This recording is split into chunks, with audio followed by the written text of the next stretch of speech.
Assalamualaikum warahmatullahi wabarakatuh, saudaraku yang dirahmati Allah Subhanahu wa Ta'ala. Dalam kesempatan kali ini, Cahaya Islam akan membahas tentang semua istri-istri Nabi Muhammad SAW, dari yang gadis hingga janda.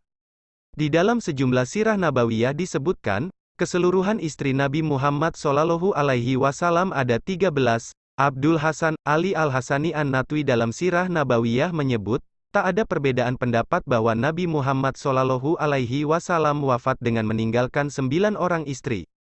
Sebelum kita lanjut, jangan lupa dukung channel kami dengan cara like, komen, dan share ke saudara, teman, dan keluarga kita agar sedikit menambah pengetahuan dan keimanan kita. Sang penghulu Rasul itu juga meninggalkan 2 istri lain dari budak yang pernah dimerdekakannya, keduanya adalah Maria binti Syamun dan Raihanah binti Zaid. 2 istri lainnya meninggal saat Rasulullah SAW masih hidup. Mereka adalah Siti Hadijah binti Huwailid dan Zainab binti Huzaimah. Syekh Safiyur Rahman Al-Mubarakfuri dalam sirah nabawiyah menyebutkan bahwa Hadijah dan Zainab binti Huzaimah adalah ibu para fakir miskin. 13 istri-istri Nabi Muhammad SAW. Yang pertama, Hadijah binti Huwailid. Nabi Muhammad SAW menikah pertama kali saat berusia 25 tahun dengan Hadijah binti Huwailid. Saat itu usia Hadijah sudah ngancik 40 tahun. Hadijah, perempuan setia dan mulia dan yang pertama mengakui kerasulan Muhammad SAW, dia juga perempuan pertama yang memeluk Islam. Nabi Muhammad berumah tangga dengan Hadijah selama 25 tahun. Sejumlah buku sirah nabawiyah menyebutkan bahwa Hadijah wafat saat Rasulullah berusia 50 tahun. Yang kedua, Saudah binti Zama'ah, buku sirah nabawiyah karya Abdul Hasan Ali Al-Hasani An-Natwi menyebut setelah Hadijah wafat, Rasulullah menduda selama 1 tahun. Setelah itu Nabi Muhammad menikah dengan Saudah binti Zama'ah. Saudah adalah janda berusia 55 tahun yang ditinggal mati suaminya, Sakran bin Amru. Yang ketiga, Aisyah binti Abu Bakar Asy-Syiddiq. Sebelum menikahi Saudah, Rasulullah SAW disebut telah melamar Aisyah binti Abu Bakar. Semua bermula dari kesedihan para sahabat yang melihat kesendirian Rasulullah. Salah satu sahabat yang membujuk agar Nabi Muhammad menikah lagi adalah Haulah binti Hakim. Dia membujuk Rasulullah agar mau menikahi putri Abu Bakar, Aisyah. Nabi Muhammad setuju dan menghitbah, melamar Aisyah. Namun karena Aisyah saat itu masih berusia 9 tahun, pernikahan baru dilaksanakan pada periode Madinah. Sejumlah literatur menyebut ketika menikahi Aisyah usia Rasulullah sudah 61 tahun. Aisyah adalah satu-satunya istri Nabi Muhammad SAW yang dinikahi dengan status gadis. Dia termasuk orang yang amat dicintai Rasulullah dan merupakan wanita yang paling banyak ilmunya di tengah umat.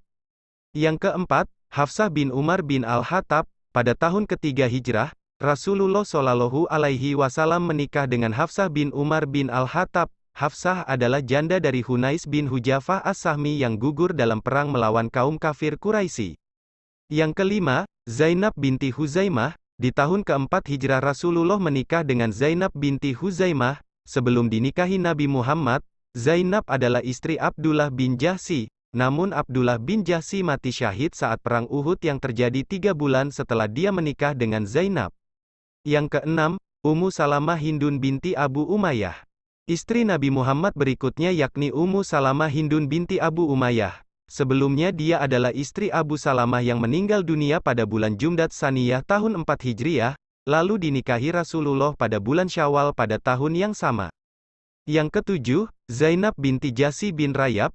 Dia berasal dari Bani Asad bin Huzaimah dan putri bibi Rasulullah sendiri. Sebelumnya dia adalah istri Zaid binti Haritsah, yang dianggap sebagai putra beliau sendiri. Zaid menceraikannya, lalu Allah menurunkan ayat Al-Quran yang tertuju langsung kepada diri beliau.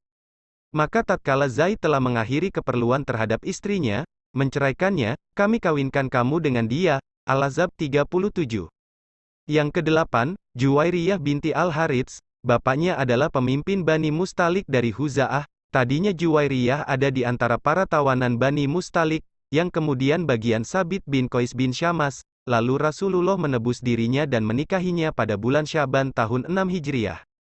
Yang kesembilan, Ummu Habibah Ramlah binti Abu Sufyan. Sebelumnya dia adalah istri Ubaidillah bin Jahsy. Bersama suaminya dia hijrah ke Habasyah. Namun, Di sana Ubaidillah murtad dan juga meninggal di sana. Sekalipun suami murtad, Ummu Habibah tetap teguh dalam Islam.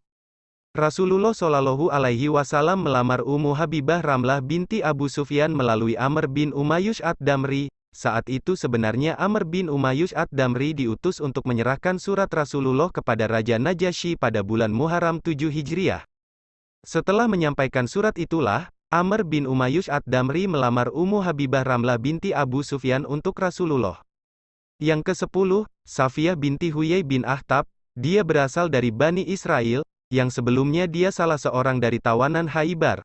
Lalu Rasulullah memilihnya untuk diri beliau sendiri, membebaskannya dan menikahinya setelah penaklukan Khaybar pada tahun 7 Hijriah. Yang ke-11, Maimunah binti Al-Harits, dia adalah saudari Ummul Fadl, Lubabah binti Al-Harits. Rasulullah menikahinya pada bulan Zulqa'dah 7 Hijriah saat Umrah Qada, setelah habis masa idahnya. Yang ke-12, Jamilah. Jamilah termasuk tawanan, tetapi tidak banyak cerita yang dikisahkan tentang Ummu Jamilah. Yang ke-13, Jariyah, istri Nabi Muhammad berikutnya adalah Jariyah. Dia adalah wanita dihadiahkan Zainab binti Jahsy kepada Nabi Muhammad. Muhammad Husain Haikal dalam bukunya Sirah Nabawiyah menyebutkan, setelah Nabi Muhammad menikah dengan istri-istrinya turunlah ayat surat An-Nisa ayat 3.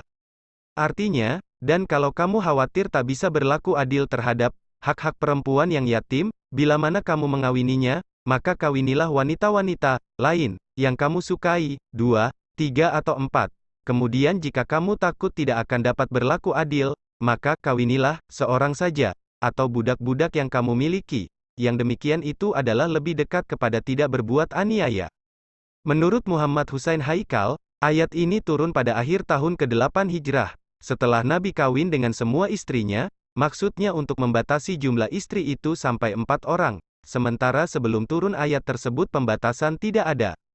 Muhammad Husain Haikal menegaskan bahwa Rasulullah Shallallahu Alaihi Wasallam menganjurkan orang beristri satu dalam kehidupan biasa, seperti yang dianjurkan dalam surat An-Nisa ayat 4, seorang pria menikah dengan satu wanita lebih utama dan lebih dekat untuk tidak berbuat aniaya. Dari 13 istri-istri Nabi Muhammad hanya Aisyah yang dinikahi dalam keadaan masih gadis, lainnya dinikahi dalam status janda dan tak lagi muda. Wallahu a'lam bishawab. Terima kasih telah menonton, semoga videonya bermanfaat dan menambah keimanan kita. Jangan lupa subscribe dan tekan loncengnya supaya dapat notifikasi video bermanfaat lainnya. Wassalamualaikum warahmatullahi wabarakatuh.